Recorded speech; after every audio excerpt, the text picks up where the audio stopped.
Assalamualaikum warahmatullahi wabarakatuh. Kembali lagi dalam pembelajaran PPKN. Semoga kalian semua sehat selalu dan tetap semangat walaupun belajarnya dari rumah aja.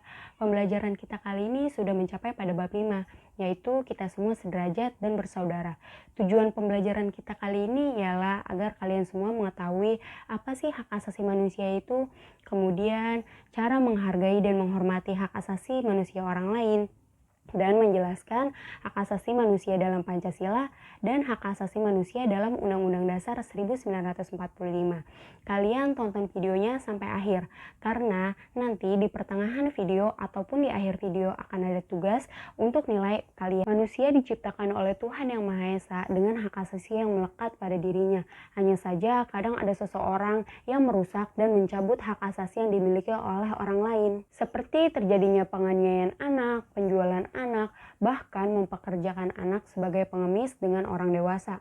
Dan masih banyak lagi pelanggaran pada masyarakat. Memahami hak asasi manusia adalah kewajiban kita semua. Tuhan memberikan kita hak hidup dan hak-hak lainnya untuk diakui oleh orang lain dan diakui oleh negara. Dalam pelaksanaannya, hak dilaksanakan seiring kita melaksanakan kewajiban. Menghargai hak orang lain adalah kewajiban kita semua. Apa sih hak asasi manusia itu? Hak asasi manusia ialah hak yang ada pada manusia sejak ia diciptakan, yang merupakan anugerah dari Tuhan Yang Maha Esa. Hak asasi yang dimiliki manusia tanpa melihat perbedaan suku, bangsa, budaya, ras, etnis, bahkan jenis kelamin. Hak asasi manusia terdiri dari dua hak yang sangat fundamental, yaitu hak persamaan dan hak kebebasan. Tanpa adanya dua hak tersebut, maka kita akan susah untuk menegakkan hak-hak yang lainnya. Dalam perkembangan sejarah perjuangan hak asasi manusia, Plato dari Yunani kuno dipandang sebagai pelopor dan peletak dasar hak asasi manusia. Dalam pembelajarannya dengan metode dialog, Plato mengajarkan untuk diakui dan ditegakkannya hak asasi manusia. Kesadaran akan pengakuan dan perlindungan hak asasi manusia makin mengemuka ketika para raja bertindak sewenang-wenang terhadap rakyatnya. Seperti film Indonesia Si Pitung.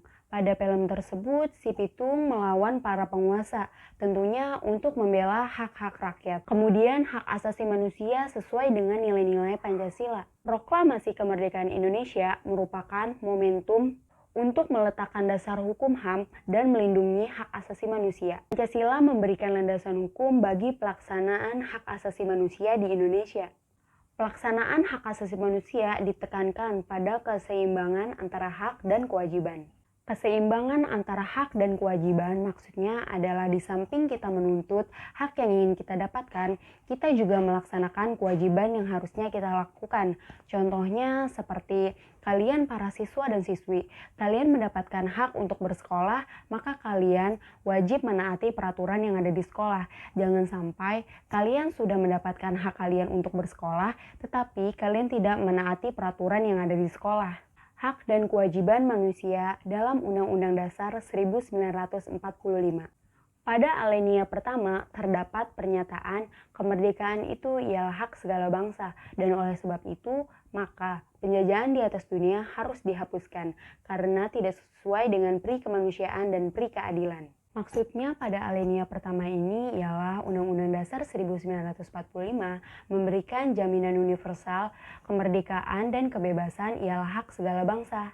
Kemudian pada alinea kedua ialah mengantarkan rakyat Indonesia ke depan pintu gerbang kemerdekaan Indonesia yang merdeka, bersatu, berdaulat, adil dan makmur. Pada alinea kedua ini maksudnya ialah bangsa Indonesia sudah merdeka.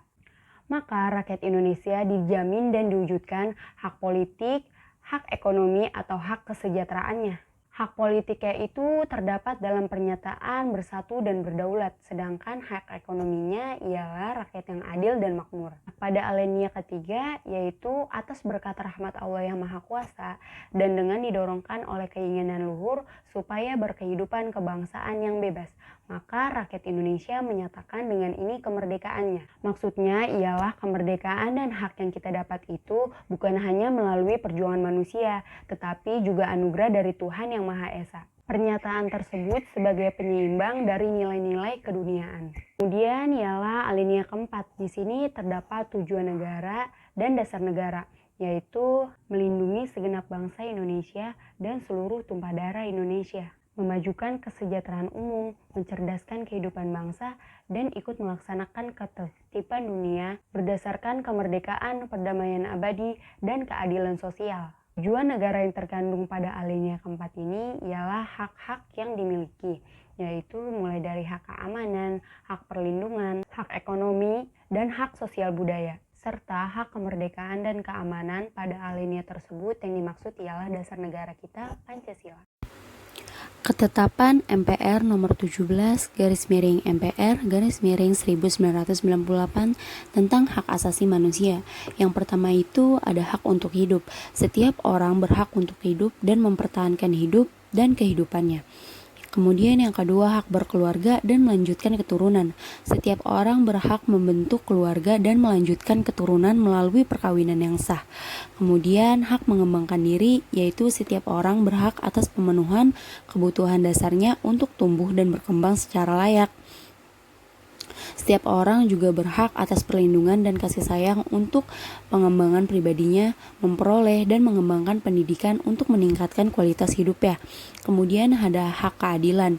Setiap orang berhak atas pengakuan jaminan perlindungan dan pengakuan hukum yang adil. Lalu ada hak kemerdekaan. Setiap orang bebas memeluk agamanya masing-masing dan untuk beribadat menurut agamanya dan kepercayaan. Kemudian hak atas kebebasan informasi. Setiap orang berhak untuk berkomunikasi dan memperoleh informasi untuk mengembangkan pribadi dan lingkungan sekolah. Hak keamanan. Setiap orang atas rasa aman dan perlindungan terhadap ancaman ketakutan untuk berbuat atau tidak berbuat sesuatu yang merupakan hak asasi. Selanjutnya ada hak kesejahteraan. Setiap orang berhak hidup sejahtera secara lahir dan batin. Kemudian ada kewajiban. Setiap orang wajib menghormati hak asasi manusia orang lain dalam tertib kehidupan bermasyarakat, berbangsa, dan bernegara. Kemudian yang terakhir adalah perlindungan dan pemajuan. Hak untuk hidup, hak untuk tidak disiksa, hak kemerdekaan, pikiran dan hati nurani, hak beragama, hak untuk tidak diperbudak, dan hak untuk diakui sebagai pribadi di hadapan hukum, dan hak untuk tidak dituntut atas dasar hukum yang berlaku. Surat adalah hak asasi manusia yang tidak dapat dikurangi dalam keadaan apapun. Nah, tugas kalian adalah kalian membuat tulisan disertai dengan gambar hal positif yang kalian tegakkan dalam hak asasi manusia dalam lingkungan sekolah, lingkungan pergaulan, dan lingkungan keluarga. Jangan lupa untuk mempresentasikan tugas pada pertemuan berikutnya ya. Sekian pembelajaran kali ini, semoga bermanfaat dan mohon maaf bila ada kekurangan. Wassalamualaikum warahmatullahi wabarakatuh.